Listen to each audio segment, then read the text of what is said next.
July 24, 1911 ఒక American చరిత్రకారుడు సముద్ర మట్టానికి 7970 అడుగుల ఎత్తున నిలబడ్డాడు. అతని ముందు కాలంలో గడ్డకట్టిన ఒక నగరం, 50 టన్నుల బరువున్న గ్రానైట్ రాళ్లు, ఒకదానితో ఒకటి పర్ఫెక్ట్గా అమర్చబడి. సిమెంట్ లేదు, ఖాళీలు లేవు. 2 రాళ్ల మధ్య ఒక కాగితపు ముక్క కూడా దూరే అవకాశం లేదు.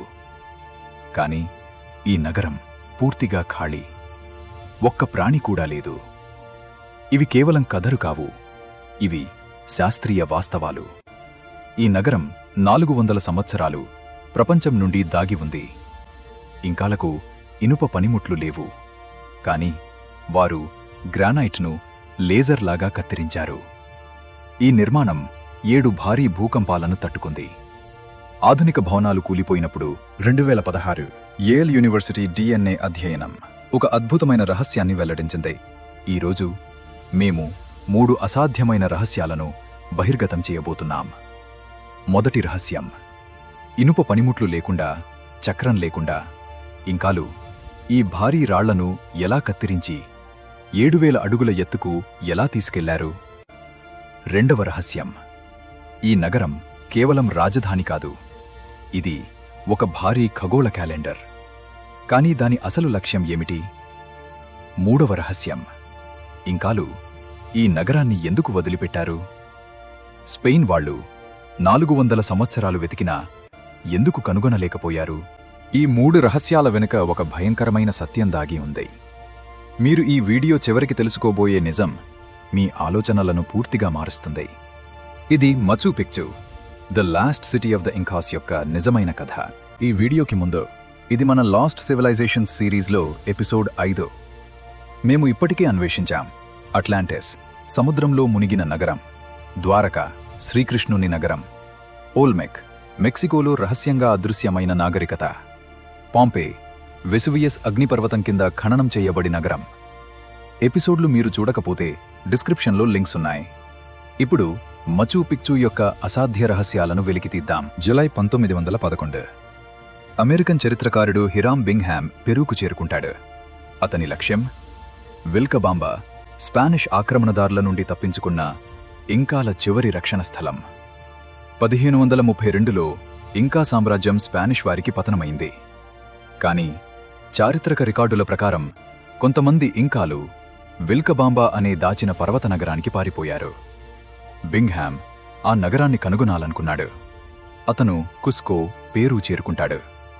స్థానిక గైడ్లు అతనికి మచూ పిక్చూ అనే పర్వతంపై పురాతన శిథిలాల గురించి చెబుతారు. మచూ పిక్చూ అంటే పాత శిఖరం.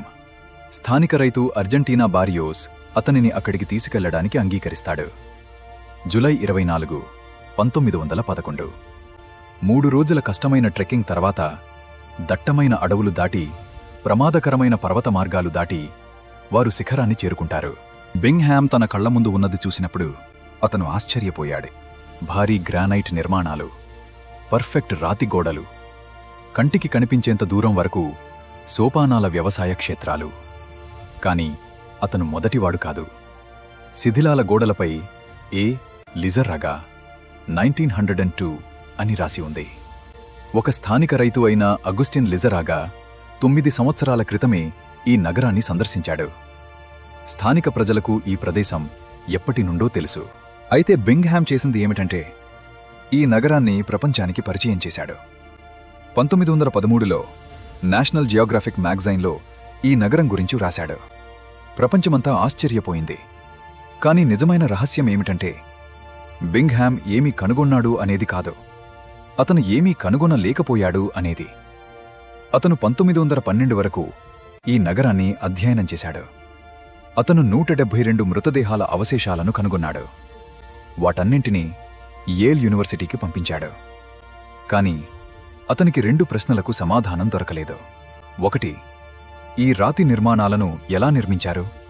2. ఇంకాలు ఎందుకు ఈ నగరాన్ని వదిలిపెట్టారు? ఈ 2 రహస్యాలకు సమాధానం తెలుసుకోవడానికి మనం ఈ నగరం యొక్క నిర్మాణాన్ని అర్థం చేసుకోవాలి.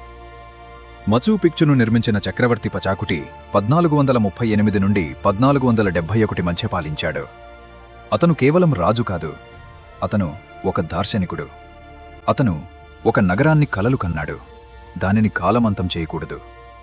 సుమారు 1457లో పచాకుటి తన నిర్మాణదారులకు ఒక అసాధ్యమైన సవాలు విసిరాడు.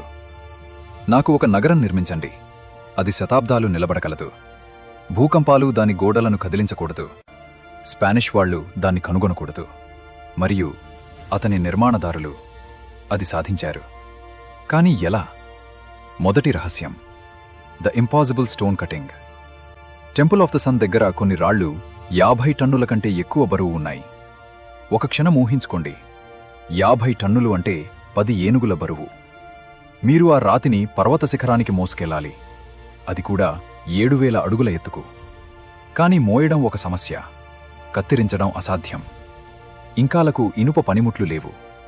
వారు కంచు పనిముట్లు ఉపయోగించారు. కానీ గ్రానైట్, ఇది ఇనుము కంటే కఠినమైన రాయి. మరి వారు దీన్ని ఎలా కత్తిరించారు? శాస్త్రవేత్తల సిద్ధాంతాలు. మొదటి సిద్ధాంతం, డయోరైట్ హ్యామర్స్. కొంతమంది పురావస్తు శాస్త్రవేత్తలు గ్రానైట్ను కత్తిరించటానికి డయోరైట్ అనే మరో కఠినమైన రాయిని ఉపయోగించారని చెబుతున్నారు. ఇది సాధ్యమే, కానీ ఒక 50 టన్నుల రాయిని ఈ పద్ధతితో కత్తిరించటానికి 20 నుంచి 30 సంవత్సరాలు పడుతుంది. మచ్చు పిక్చు కేవలం 30 నుంచి 40 సంవత్సరాల్లో పూర్తయింది. ఈ సిద్ధాంతం సరిగ్గా సరిపోదు. రెండవ సిద్ధాంతం, నీరు గడ్డ కట్టడం, వాటర్ ఫ్రీజింగ్ టెక్నిక్. కొంతమంది శాస్త్రవేత్తలు ఇంకాలు రాయిలో చిన్న రంధ్రాలు తవ్వి అందులో నీళ్లు నింపారని, రాత్రి ఉష్ణోగ్రత పడిపోతే నీరు గడ్డ కట్టి విస్తరించి రాయిని విడిచేస్తుందని వాదిస్తారు. కానీ గ్రానైట్ రాయి చాలా దట్టంగా ఉంటుంది. ఈ పద్ధతి చిన్న రాళ్లకు పనిచేస్తుంది, 50 టన్నుల బ్లాక్లకు కాదు. మూడవ సిద్ధాంతం, తాడు మరియు ఇసుక, రోప్ అండ్ శాండ్ అబ్రేజన్. తాడును రాయి చుట్టూ చుట్టి ఇసుకతో కలిపి నిరంతరంగా లాగడం ద్వారా కత్తిరించటం. 2014లో ఒక పరిశోధనా బృందం ఈ పద్ధతిని ప్రయత్నించింది. వారు 1 అడుగు లోతు కత్తిరించటానికి 6 నెలలు పట్టింది. ఈ 3 సిద్ధాంతాలు కూడా పూర్తిగా వివరించలేవు. మరి నిజం ఏమిటి? 2019లో MIT ఇంజనీర్లు మచ్చు పిక్చు రాళ్లను స్కాన్ చేశారు. వారు కనుగొన్నది చాలా ఆశ్చర్యకరం. రాళ్లలో సూక్ష్మ కంపనాల, మైక్రో వైబ్రేషన్స్ గుర్తులు ఉన్నాయి. దీని అర్థం, ఇంకాలు ఏదో ఒక ధ్వని లేదా కంపన ఆధారిత పద్ధతిని ఉపయోగించి ఉండవచ్చు. కానీ మనకు ఆ సాంకేతికత ఇంకా అర్థం కాలేదు.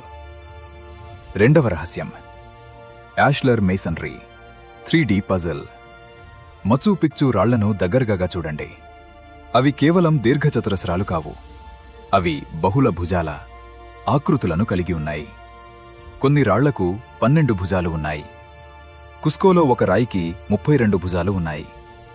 ఈ రాళ్లు ఒకదానితో ఒకటి ఇంత పర్ఫెక్ట్గా అమర్చబడి ఉన్నాయి. 2 రాళ్ల మధ్య ఒక బ్లేడ్ కూడా దూరదు. ఎందుకు ఈ రకమైన డిజైన్? సమాధానం, భూకంపాలు.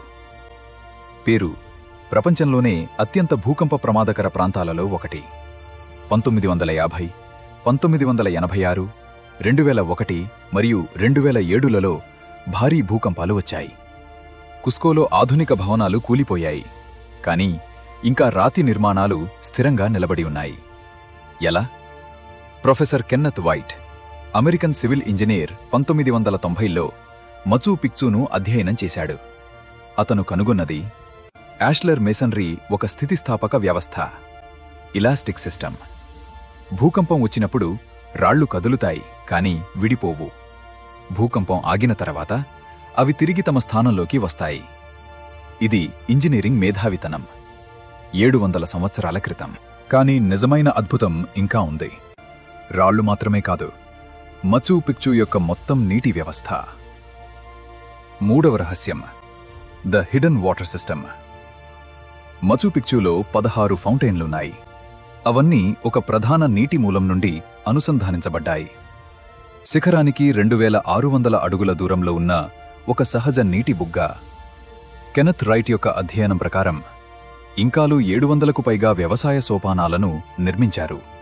ప్రతి సోపానం 3 పొరలను కలిగి ఉంది. ఒకటి పైన సారవంతమైన మట్టి, 2 మధ్యలో ఇసుక, 3 కింద రాళ్లు డ్రైనేజ్ కోసం. ఈ డిజైన్ ఎంత పవర్ఫుల్ అంటే వైట్ 1990లలో ఒక ప్రయోగం చేశాడు.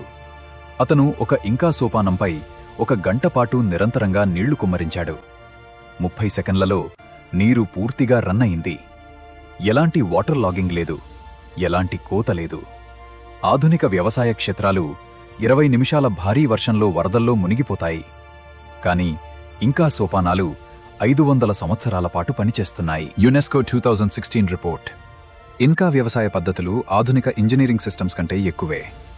మరి ప్రశ్న, ఇంకాలు ఇంత అసాధారణ నిర్మాణాన్ని ఎందుకు నిర్మించారు? ఇది కేవలం ఒక నగరమా? లేదా దీని వెనుక ఒక లోతైన ఆధ్యాత్మిక లక్ష్యముందా? ఈ ప్రశ్నకు సమాధానం మచూ పిక్చూ యొక్క గుప్త ఉద్దేశాన్ని బయటపెడుతుంది. మచూ పిక్చూ కేవలం నగరం కాదు, ఇది ఒక భారీ ఖగోళ క్యాలెండర్. ద ఇంటిహువాటానా, సూర్యుడిని కట్టే రాయి. The sun stone. నగరం మధ్యలో ఒక రహస్యమైన రాయి ఉంది. దాని పేరు ఇంటిహువాటానా. కేచువా భాషలో అర్థం సూర్యుడిని కట్టే రాయి. The hitching post of the sun. ఈ రాయి ఒక సాధారణ శిల్పం కాదు, ఇది ఒక ఖగోళ పరికరం. 1998లో ఖగోళ శాస్త్రవేత్త ప్రొఫెసర్ డేవిడ్ డెడ్బార్న్ లావరెన్స్ లివర్మూర్ నేషనల్ ల్యాబొరేటరీ ఈ రాయిని అధ్యయనం చేశాడు. అతను కనుగొన్నది ఇంటిహువాటానా యొక్క ప్రతి అంచు, ప్రతి కోణం సరిగ్గా సూర్యుడి కదలికను అనుసరిస్తుంది. శీతాకాలపు అయనాంతం జూన్ 21వ తేదీన సూర్యుడు సరిగ్గా ఈ రాయిపైన నిలబడతాడు. ఇంకాలు ఈ రాయిని కాలం కొలవడానికి ఉపయోగించారు. ఇది వ్యవసాయానికి, మతపరమైన కార్యక్రమాలకు ఆధారం. కాని అదే కాదు, ఈ రాయి చుట్టూ నిలబడి మీరు గట్టిగా చప్పట్లు కొడితే ఒక విచిత్రమైన ప్రతిధ్వని వినిపిస్తుంది. ఇది కేవలం ధ్వని కాదు, ఇది నగరం మొత్తం చుట్టూ ప్రతిధ్వనిస్తుంది. 2017లో అకూస్టిక్ ఇంజనీర్స్ ఈ దృగ్విషయాన్ని పరీక్షించారు. వారు కనుగొన్నది మచూ పిక్చూ యొక్క మెయిన్ ప్లాజా ఒక సహజ ప్రతిధ్వని గది, న్యాచురల్ రెజనెన్స్ చేంబర్ లాగా పనిచేస్తుంది. ఇది నిర్దిష్ట శబ్ద పౌనఃపున్యాలను, సౌండ్ ఫ్రీక్వెన్సీస్ 250% వరకు పెంచుతుంది. దీని అర్థం ఇంకాలు ఆధ్యాత్మిక ఆచారాల సమయంలో పాడే పాటలు, మంత్రాలు ఈ మెయిన్ ప్లాజాలో అవి అద్భుతమైన ప్రతిధ్వనిని సృష్టించేవి. ఇది ఒక ఆధ్యాత్మిక అనుభవాన్ని మరింత శక్తివంతం చేసేది. టెంపుల్ ఆఫ్ ద సన్, సూర్య దేవాలయం మచూ పిక్చూలో 2వ అత్యంత ముఖ్యమైన నిర్మాణం. Temple of the sun. ఇది సగం వృత్తాకార నిర్మాణం. 2 కిటికీలు ఉన్నాయి. ఈ కిటికీల యొక్క ఖచ్చితమైన స్థానం మీ మనసును ఆశ్చర్యపరుస్తుంది.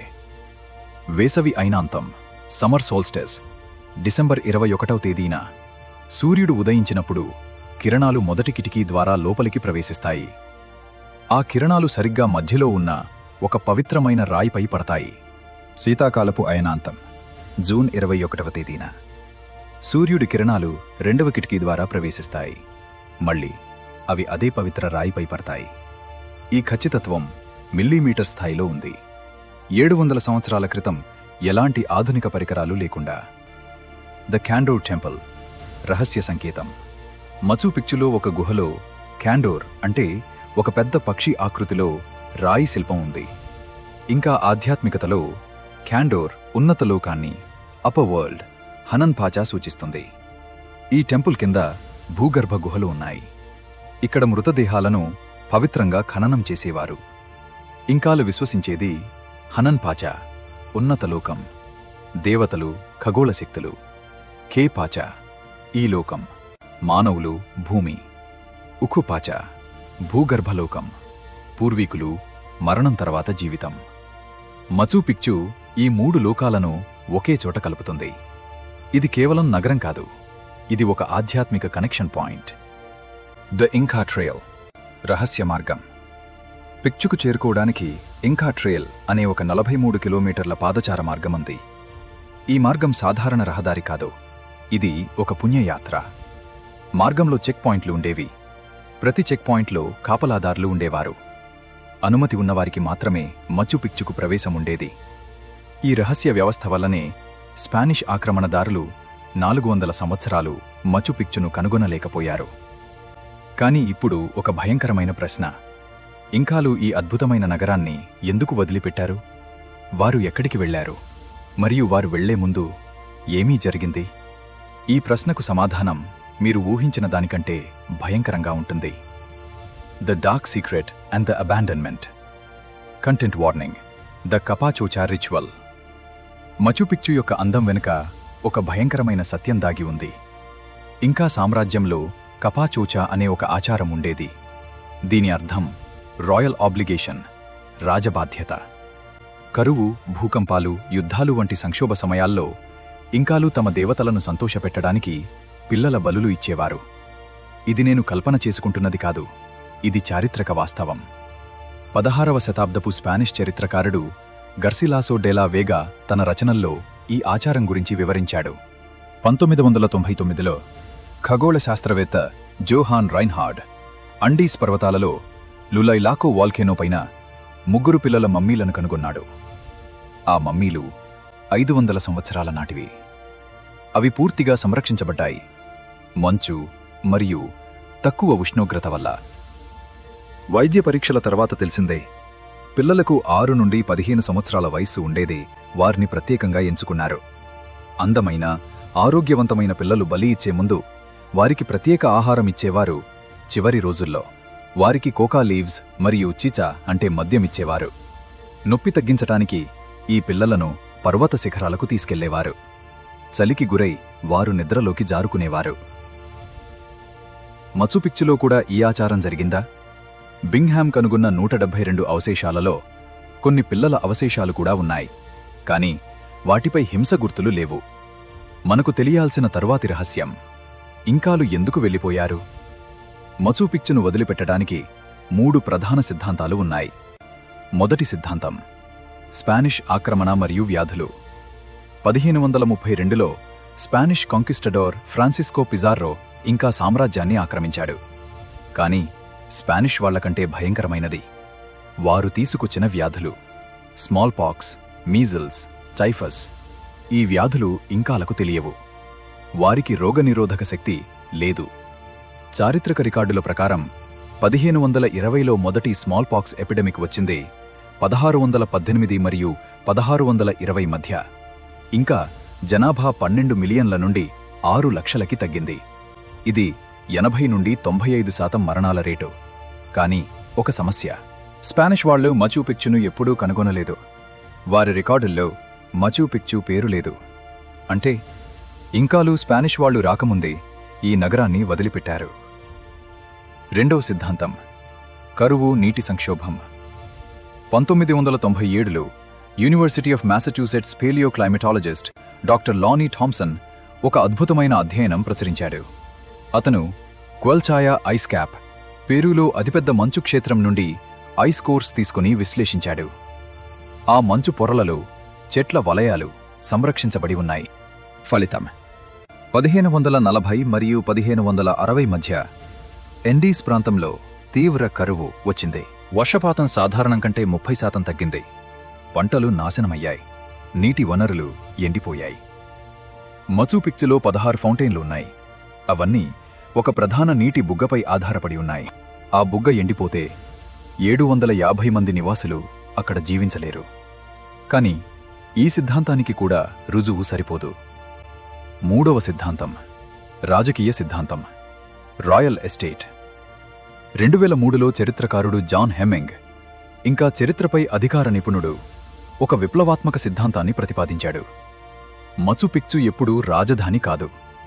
ఇది చక్రవర్తి పచాకుటి యొక్క వ్యక్తిగత రిట్రీట్, ఒక రాయల్ ఎస్టేట్. దీని అర్థం మచూ శాశ్వత జనాభా ఉండేది కాదు. వేసవిలో డిసెంబర్-మార్చి మధ్య 500 నుండి 750 మంది ఇక్కడ ఉండేవారు. రాజు, అతని కుటుంబం, సేవకులు, పూజారులు. చలికాలంలో 100 నుండి 200 మంది కాపలాదారులు మాత్రమే ఉండేవారు. 1471లో పచాకుటి మరణం తర్వాత అతని కుమారుడు టూపాక్ ఇంకా యుపాన్కి అధికారంలోకి వచ్చాడు. అతనికి మచూ పట్ల అంత ఆసక్తి లేదు. క్రమంగా నగరం వదిలివేయబడింది. ఇది అత్యంత హేతుబద్ధమైన సిద్ధాంతం. కానీ ఇది ఒక భారీ ప్రశ్నకు సమాధానం ఇవ్వదు. మచూ నివసించిన వారు నిజంగా ఎవరు? ఈ ప్రశ్నకు సమాధానం 2016 యేల్ యూనివర్సిటీ DNA అధ్యయనం ఇచ్చింది. The 2016 DNA bombshell. Yale యూనివర్సిటీలో doctor Richard Burger, doctor Lucy Salazar, doctor Brenda Bradley నేతృత్వంలో ఒక పరిశోధనా బృందం ఒక అద్భుతమైన అధ్యయనాన్ని పూర్తి చేసింది. వారు బింగ్హామ్ 1912లో తీసుకొచ్చిన 172 మృతదేహాల అవశేషాలను DNA విశ్లేషణ చేశారు. ఫలితాలు మొత్తం ప్రపంచాన్ని ఆశ్చర్యపరిచాయి. కనుగొన్నది మొదటి విషయం: మచూ పిక్చూ ఒక మినీ ఎంపైర్.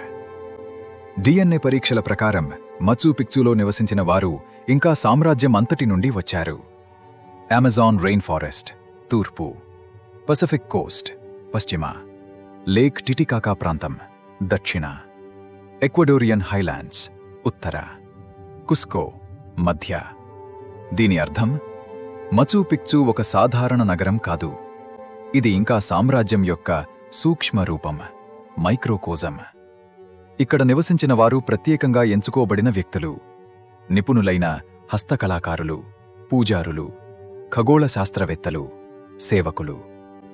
కనుగొన్న రెండవ విషయం: ఆరోగ్యకరమైన శాంతియుత సమాజం. ఐసోటోప్ విశ్లేషణ, ఆహార అలవాట్లు తెలుసుకోవడానికి మరియు డెంటల్ ఎనాలిసిస్ పళ్ల పరీక్ష ప్రకారం నివాసులు సమతుల్య ఆహారం తినేవారు. మొక్కజొన్న, బంగాళాదుంపలు, క్వినోవా, మాంసం. వారికి మంచి దంత ఆరోగ్యం ఉంది. సగటు ఆయుర్దాయం 30 నుండి 40 సంవత్సరాలు, ఆ కాలానికి బాగా ఎక్కువ. కానీ అతి ముఖ్యమైన కనుగొనిపు: ఎముకలపై యుద్ధగాయాల, వార్ ఇంజురీస్. ఆధారాలు లేవు. దీని అర్థం మచూ పిక్చూ ఎప్పుడూ యుద్ధ ప్రాంతం కాదు, ఇది శాంతియుత ఆధ్యాత్మిక కేంద్రం. కనుగొన్న మూడవ విషయం: శాంతియుత నిష్క్రమణ, పీస్ఫుల్ ఎక్సోడస్. DNA అధ్యయనం మరో ముఖ్యమైన విషయాన్ని వెల్లడించింది. మచూ పిక్చూ నివాసులు హింసాత్మకంగా మరణించలేదు. వారు క్రమంగా శాంతియుతంగా నగరాన్ని వదిలిపెట్టారు. దీనికి కారణాలు: పచాకుటి మరణం తర్వాత రాజకీయ మద్దతు తగ్గింది. 1540 మరియు 1560 మధ్య కరువు వల్ల నీటి సరఫరా ప్రభావితమైంది. స్పానిష్ ఆక్రమణ కారణంగా ఇంకాలు తమ పవిత్ర స్థలాలను రహస్యంగా ఉంచాలని నిర్ణయించుకున్నారు. చివరి దశ: వారు నగరాన్ని శుభ్రంగా క్రమంగా ఖాళీ చేశారు. విలువైన వస్తువులు, పవిత్ర వస్తువులు అన్నింటినీ తీసుకెళ్లారు. స్పానిష్ వాళ్లు దీన్ని కనుగొనకూడదనేది వారి ఆఖరి కోరిక. నేటికి మచూ పిక్చూ కొన్ని రహస్యాలను దాచుకుని ఉంది. 1. భూగర్భ గుహలున్నాయా? 2021లో గ్రౌండ్ పెనిట్రేటింగ్ రేడార్ స్కాన్ల ప్రకారం నగరం కింద సుమారు 10 నుండి 15 మీటర్ల లోతులో అజ్ఞాత గుహలు ఉండవచ్చు. కానీ పేరూ ప్రభుత్వం తవ్వకాలకు అనుమతి ఇవ్వలేదు, నిర్మాణాన్ని నాశనం చేయకూడదనే భయంతో. 2. పచాకుటి మమ్మీ ఎక్కడుంది? చక్రవర్తి పచాకుటి మృతదేహం ఎక్కడ ఖననం చేయబడిందో ఇంకా కనుగొనబడలేదు. కొందరు చరిత్రకారులు మచూ పిక్చూలోనే అతని సమాధి ఉందని నమ్ముతున్నారు. 3. మరికొన్ని ఇంకా నగరాలు దాగి ఉన్నాయా? అమెజాన్ అడవుల్లో, అండీస్ పర్వతాల్లో ఇంకా అనేక అన్వేషించబడని శిథిలాలు ఉండవచ్చు. మచూ పిక్చూ ఒక్కటే కాదు. 4. భవిష్యత్తు పరిరక్షణ సవాళ్లు. ప్రతిరోజు 5,000 మంది పర్యాటకులు మచూ పిక్చూకు వస్తున్నారు. సంవత్సరానికి 1.5 మిలియన్. ఈ భారీ రద్దీ, వాతావరణ మార్పులు ఈ రెండు నగరాన్ని నెమ్మదిగా దెబ్బతీస్తున్నాయి. యునెస్కో 2025 నాటికి పర్యాటకుల సంఖ్యను పరిమితం చేయాలని సిఫారసు చేసింది. మచూ పిక్చూ కేవలం రాళ్ల నగరం కాదు, ఇది మానవ తెలివితేటల సాక్ష్యం. 700 సంవత్సరాల క్రితం ఇనుప పనిముట్లు లేకుండా, చక్రం లేకుండా ఇంకాలు ఒక అద్భుతాన్ని నిర్మించారు. వారు కేవలం భవనాలు నిర్మించలేదు, వారు భూమి, నక్షత్రాలు మరియు దేవతల మధ్య ఒక కనెక్షన్ సృష్టించారు. మరియు చివరికి వారు ఒక నిర్ణయం తీసుకున్నారు: తమ విలువైన జ్ఞానాన్ని రక్షించటానికి ఈ నగరాన్ని వదిలిపెట్టడం. స్పానిష్ వాళ్లు 400 సంవత్సరాలు వెతికారు, కానీ కనుగొనలేకపోయారు. ఇది ఇంకాల గొప్ప విజయం. మీ వంతు. మీరు ఈ వీడియో ఎంజాయ్ చేశారా? లైక్ బటన్ నొక్కండి. మీకు ఏ రహస్యం అత్యంత ఆసక్తికరంగా అనిపించింది? కామెంట్లలో మాకు చెప్పండి. మరియు మీరు మొదటిసారి మా ఛానల్ చూస్తుంటే సబ్స్క్రైబ్ చేయటం మర్చిపోకండి, ఎందుకంటే మేము తదుపరి ఎపిసోడ్లో Angkor Wat, the hidden city of Cambodia యొక్క రహస్యాలను వెల్లడిస్తాం. This is Ancient Mysteries Telugu, signing off.